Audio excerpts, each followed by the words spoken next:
అప్పుల బాధలు వెంటాడుతున్నాయా? అయితే 6 JVR వారి జాతిరత్నాలు ధరించండి. కర్ణాటక రాష్ట్రం ధర్మస్థల. దేశం మొత్తం కూడా తీవ్రంగా చర్చనీయాంశమైనటువంటి పేరు. అక్కడ మంజునాథ స్వామి ఆలయం ఉంటుంది. ధర్మస్థలకి కొన్ని వందల సంవత్సరాల చరిత్ర ఉంది. ప్రముఖ ఆధ్యాత్మిక క్షేత్రం. దేశంలో చాలా ప్రాంతాల నుంచి, ఒక కర్ణాటక నుంచే కాదు, దేశంలోని చాలా ప్రాంతాల నుంచి ఇక్కడికి భక్తులు వస్తూ ఉంటారు. ఒక లేటెస్ట్ ఇన్ఫర్మేషన్, ఈ ధర్మస్థల వివాదం చాలామందికి తెలుసు. ఒక లేటెస్ట్ ఇన్ఫర్మేషన్ ఏంటి అంటే, ధర్మస్థల శ్రీక్షేత్రం దగ్గర కొన్ని వందల శవాలను నేను పూడ్చిపెట్టాను. కొంతమంది మహిళలు, యువతుల మృతదేహాలు నేను నా చేతులతో పూడ్చిపెట్టాను, దహనం చేశానని చెప్పి అక్కడ 1995 నుంచి 2014 వరకు పనిచేసినటువంటి ఒక పారిశుధ్య కార్మికుడు, మాజీ ఉద్యోగి పోలీసులకు ఎప్పుడైతే కంప్లైంట్ చేశాడో దేశం మొత్తం కూడా ఒక చర్చకు దారితీసినటువంటి పరిస్థితి ఉంది. ప్రభుత్వం కూడా పెద్ద ఎత్తున డిమాండ్ వచ్చింది. రాజకీయ పార్టీలు, అక్కడ సోషల్ యాక్టివిస్టులు అందరూ కూడా ఈ నిజాలు నిగ్గు తేల్చాల్సిందే, ఇందులో ఎంతవరకు వాస్తవం ఉంది, ఆ పారిశుధ్య కార్మికుడు చెప్పిన దాంట్లో ఎంతవరకు వాస్తవం ఉందో తేల్చాల్సిందని చెప్పి పెద్ద ఎత్తున డిమాండ్ చేసిన నేపథ్యంలో ప్రభుత్వం కూడా నిజాలు నిగ్గు తేల్చేందుకు ఒక సిట్ని ఏర్పాటు చేసింది.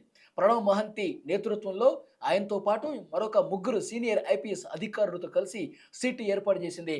ఆ సిట్ ఎవరైతే ఆ పారిశుధ్య కార్మికుడు ఆరోపణలు చేసిన వ్యక్తి ఉన్నాడో అతన్ని వెంట పెట్టుకొని అతన్ని నిలువెల్లా కూడా ఎవరికి గుర్తుపట్టకుండా ముసుగు ధరించి నల్లని వస్త్రాలన్నీ కూడా కప్పేసి అతన్ని తీసుకొచ్చి ఆ ధర్మస్థల పరిసర ప్రాంతంలో ఎక్కడైతే నేను పూడ్చిపెట్టేశానో, కాల్చిపడేశానని చెప్పాడో అక్కడికి తీసుకొచ్చారు.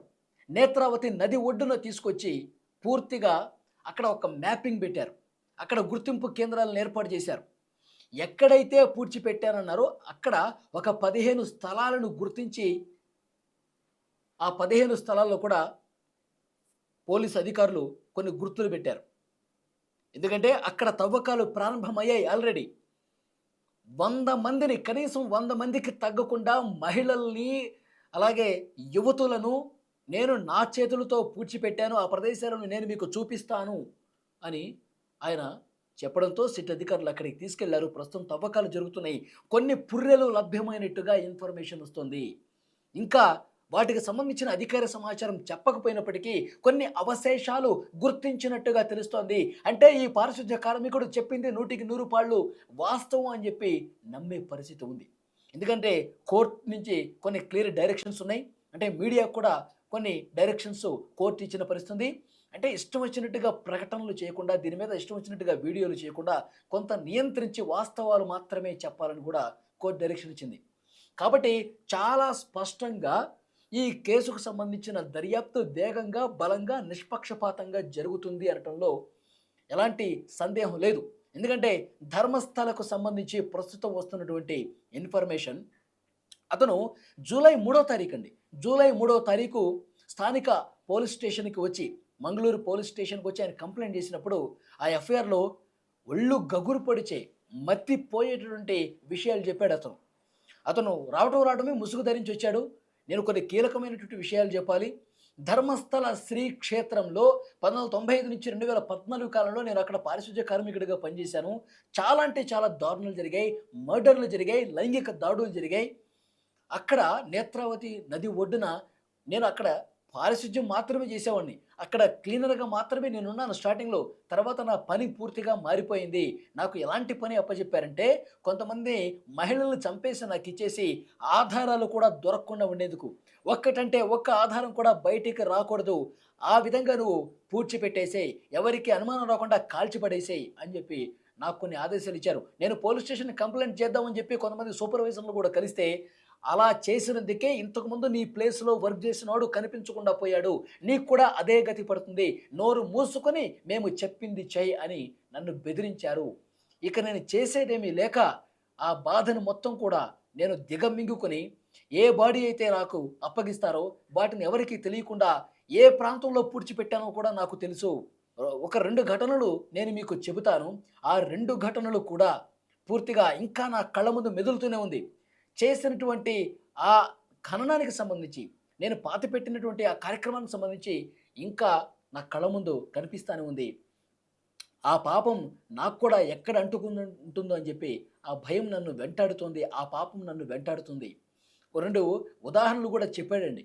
అంటే తను పూడ్చిపెట్టినటువంటి ఆ మృతదేహాలకు సంబంధించి ఏం చెప్పాడంటే, ఒక టీనేజ్ గర్ల్ అంటే ఒక స్కూలుకి వెళ్ళే విద్యార్థిని కూడా 13 నుంచి 15 సంవత్సరాల వయసు మాత్రమే ఉంటుందంట. ఆ చిన్న పాప స్కూల్ డ్రెస్‌లోనే ఉంది. ఆమె మీద స్పష్టంగా లైంగిక దాడి చేసి, ప్రైవేట్ పార్ట్స్ కూడా పూర్తిగా లైంగిక దాడి జరిగినటువంటి ఆనవాళ్ళను నేను గుర్తించాను. ఆ తర్వాత చంపేశారు. స్కూల్ బ్యాగ్‌తో సహా ఆ పాపను పూడ్చిపెట్టేయమని చెప్పి నాకు క్లియర్‌గా ఆదేశాలొచ్చాయి. ఆ పాపను పలానా ప్రదేశంలో నేను పూడ్చిపెట్టాను అని కూడా అతను చాలా స్పష్టంగా పోలీసులకి ఇచ్చిన కంప్లెయింట్‌లో ఉంది. ఇంకొక మహిళను కూడా 20 సంవత్సరాల యువతి అనుకుంటా. ఆ 20 సంవత్సరాల యువతిని కూడా లైంగిక దాడి చేసిన ఆనవాళ్లు ఉన్నాయి. చాలా దారుణంగా చంపేశారు. ఆ యువతి ముఖం మీద యాసిడ్ దాడి కూడా జరిగి ఉంది. నాకు కనిపించింది.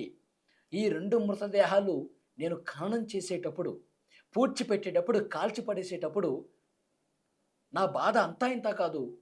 నా ఆవేదన అంతా ఇంతా కాదు. ఇంకా నాకు ఆ భయం వెంటాడుతూనే ఉంది.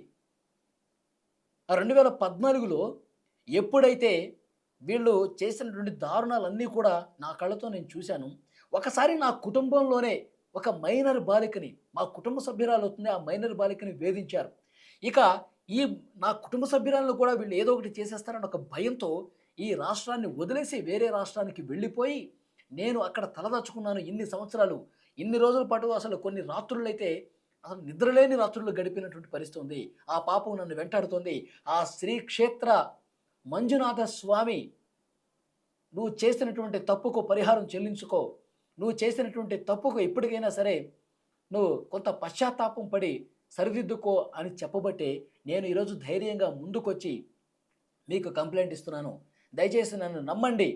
కావాలంటే నేను అక్కడికి తీసుకెళ్తాను. ఎక్కడ పూడ్చిపెట్టాను, ఎక్కడ కాల్చిపెట్టాను అవన్నీ కూడా నేను చూపిస్తానను సిట్ అధికారుల ముందు మొరపెట్టుకుంటే, ఇప్పుడు అతని ఇన్వెస్టిగేషన్‌లో భాగంగా సిట్ అధికారులందరూ కూడా తవ్వుతా ఉన్నారు. కొన్ని అవశేషాలు బయటకొస్తున్నట్టుగా ఇన్ఫర్మేషన్ వస్తోంది. అంటే చాలా స్పష్టంగా ఇప్పటికే పోలీసులకి చెప్పేశాడు. ఎవరు ఈ విధంగా చేశారు? ఆలయ సంబంధించి పై అధికారులని చెప్తా ఉన్నాడు. బయటికి ఇప్పటివరకు మీడియాకి పేర్లు బయటకు రాలేదు. కానీ పోలీసులకు ఆల్రెడీ కోర్టుకి ఒక స్పెషల్ షీల్డ్ కవర్‌లో మొత్తం డీటెయిల్స్ అన్నీ కూడా తన లాయర్ ద్వారా ఇచ్చేశాడు. కాబట్టి ఒక క్లారిటీ అయితే పోలీసులకి ఉంది, పై అధికారులకి ఉంది. ఎవరు చేశారన్న దానికి సంబంధించి పేర్లు బయటకు రానప్పటికి కూడా. కానీ ఎంత దారుణం చూడండి. ఎంత దుర్మార్గంగా ధర్మస్థలం శ్రీ క్షేత్రం ఆ దైవ సన్నిధిలో ఇన్ని దుర్మార్గాలు జరిగాయా? ఇంత మారణ హోమం జరిగిందా అక్కడ? లిటరల్‌గా లైంగిక దాడులు చేసి చంపేశారా కొన్ని వందల మందిని. ఎంత దారుణం అంటే తలుచుకుంటూనే ఇది నిజంగా పూర్తిగా అతను చెప్పింది నిజమైతే సాక్ష్యాలతో సహా, ఆధారాలతో సహా అక్కడ అవశేషాలు పూర్తిగా బయటపడితే దేశంలోనే అతిపెద్ద సంచలనాత్మకమైనటువంటి కేసుగా ఇది నిలిచిపోతుంది. 1995 నుంచి 2014 ఇన్ని సంవత్సరాల కాలంలో ఒక్కటంటే ఒక్కటి కూడా బయటికి రాకుండా ఇంత దుర్మార్గంగా చేశారా? ఈ విధంగా భయపెట్టి లైంగిక దాడులు చేసి అమ్మాయిల్ని లోబరుచుకొని వాళ్ళ మీద అత్యాచారం చేసి బయటికి రాకూడదని చెప్పి చంపేస్తారా? నిజంగా ఇది తలుచుకుంటే మాత్రం, ఇది నిజమైతే మాత్రం అసలు ఏమీ మాటలు రాని పరిస్థితి. ఇన్ని దుర్మార్గాలు మన దేశంలో జరుగుతున్నాయి. అది ఆ దైవ క్షేత్రంలో జరుగుతున్నాయా? నిజంగా ఆ మంజునాథుడిని నమ్ముకున్న భక్తులందరూ కూడా తీవ్ర ఆవేదనలో ఉన్నారు. ఇప్పుడు పోలీస్ స్టేషన్ల చుట్టూ, కోర్టుల చుట్టూ సుజాత భట్ అనే ఒక వృద్ధురాలు తిరుగుతుందండి. ఎందుకంటే ఇప్పుడైతే ఇతను పారిశుద్ధ్య కార్మికుడు వచ్చి కంప్లైంట్ చేశాడో ఇన్ని జరుగుతున్నాయని చెప్పి, ఆ సుజాత భట్ అనే వృద్ధురాలు 2003 సంవత్సరంలో మా పాప తప్పిపోయిందండి అనన్య భట్. మణిపాల్ మెడికల్ కాలేజీలో ఆమె ఫస్ట్ ఇయర్ స్టూడెంటు. చివరిసారిగా ఈ ధర్మక్షేత్రంలోనే, ధర్మస్థలంలోనే ఆమె కనిపించిందనే ఆనవాళ్ళు కూడా ఉన్నాయి. దానికి సంబంధించిన ఆధారాలు కూడా ఉన్నాయి. అప్పుడే నేను పోలీస్ స్టేషన్ల చుట్టూ తిరిగాను, ధర్మస్థల చుట్టూ తిరిగాను. నన్ను మెడపెట్టి బయటికి గెంటేశారు. ఇప్పుడు ఇతను ఈ విషయాలన్నీ చెప్తుంటే నా కూతురును కూడా ఇంత దారుణంగా అత్యాచారం చేసి చంపి పడేసి పూడ్చిపెట్టేశారేమో అని నాకు అనుమానం ఉంది. నేను ఎవరిని నిందించదలుచుకోలేదు. దయచేసి అక్కడ తవ్వి తీసి నేను DNA టెస్ట్ ఇవ్వడానికి కూడా సిద్ధంగా ఉన్నాను. ఎక్కడైనా సరే దొరికితే ఆ అవశేషాలను నాకు అప్పగిస్తే మా శాస్త్రం ప్రకారం, మా మత ఆచారాల ప్రకారం మేము అంత్యక్రియలు చేసుకుంటాం. అప్పుడైనా ఆమె ఆత్మకు శాంతి కలుగుతుంది, దయచేసి ఈ ఒక్క పనైనా మాకు అప్పగించండి, అవశేషాలు దొరుకుతాయినా ఇవ్వండి అంటూ ఆ వృద్ధురాలు కన్నీళ్లు పెట్టుకుంటూ కోర్టుల చుట్టూ ప్రస్తుతం తిరుగుతోంది. ఎంత దారుణం చూడండి. నిజంగా ఈ పారిశుధ్య కార్మికుడు చెప్పేవి నిజాలే అయితే దేశం మొత్తం కూడా ఒక్కసారిగా షాక్ అయిపోయి ప్రపంచమే షేక్ అయిపోతుంది. 95 నుంచి 2014 అంటే ఎన్ని సంవత్సరాలు చూడండి. దాదాపు 20 సంవత్సరాల పాటు ఒక మారణ హోమం జరిగింది. వందలాది మంది మహిళల్ని, యువతల్ని, ప్రశ్నించిన కొంతమంది మగవాళ్ళను కూడా కుర్చీలో కూర్చోబెట్టి వెనక్కి చేతులు కట్టేసి ఊపిరాడకుండా చేసి చంపేశారంట. ఇవి కూడా చెప్పాడు అతను. ఇప్పుడు అన్నీ కూడా తవ్వుతున్నారు. ఆ నేత్రావతి నది ఒడ్డున 15 చోట్ల గుర్తించారు ప్లేసులు. ఆ ప్లేసుల్లో వరుసగా తవ్వకాలు జరుగుతున్నాయి. 4 సీనియర్ ఐపీఎస్ అధికారుల సిట్ అధికారుల బృందం ప్రతి క్షణం క్షుణ్ణంగా పరిశీలిస్తోంది. ఇతనికి భద్రత కల్పిస్తూ కోర్టు ఆదేశాల ప్రకారం ఇవన్నీ కూడా తవ్వకాలు జరుగుతున్నాయి. కొన్ని అవశేషాలు బయటపడ్డట్టుగా తెలుస్తుంది. అవి అధికారికంగా ప్రకటన రానంత వరకు మనం అనుమానించాల్సినటువంటి పరిస్థితి. సో డెఫినెట్గా ఇంకా ఎన్ని వాస్తవాలు బయటకు వస్తాయి, ఇంకా ఎంతమంది చనిపోయారు, ఎంతమంది దుర్మార్గులు మహిళల్ని చెరబట్టారు, చంపేశారు అనేవి కూడా అతి త్వరలోనే బయటకు వచ్చే ఛాన్స్ ఉంది. ఫ్రెండ్స్, ఈ వీడియో మీద తప్పకుండా మీరు మీ అభిప్రాయాన్ని కామెంట్ బాక్స్లో తెలియజేయండి. ధర్మస్థలలో ఇంతటి దుర్మార్గులు ఉన్నారా? ఇంతటి నీచులు ఉన్నారా? కామంతో రగిలిపోయి కామ వాంఛలు తీర్చుకోవటానికి అమ్మాయిల్ని, మహిళల్ని లోబరుచుకొని వాళ్ళని వాడుకొని దారుణంగా చంపేశారని చెప్పి మీరు కూడా భావిస్తున్నారా? ఈ పారిశుధ్య కార్మికుడు ఏవైతే ఆరోపణలు చేశారో అవి నిజమయ్యే అవకాశం ఉందని చెప్పి మీరు భావిస్తూ ఉన్నారా? Please comment.